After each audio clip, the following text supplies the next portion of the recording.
Tapos biyaya yan. Eh gusto niya ibebe, ibigay talaga sa kanya. Magkano binigay sa iyo? 500. Yeah, 500, pautang muna. 500, singi ng 100. O di naka 600 ka.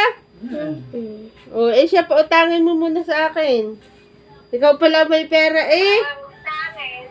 Ikaw pala may pera. Kaya nga sabi nga daw, huwag mong sasabihin ha, baka kuhanin pa. Wala na, nasa elikansya ko na. Binubutas mo naman ang alkansya mo. Ihulog na sa alkansya. Tapos bubutasin naman. Pari sabi ko, be, butasin mo ang alkansya mo, baka yung 2,000 dyan nakasuot.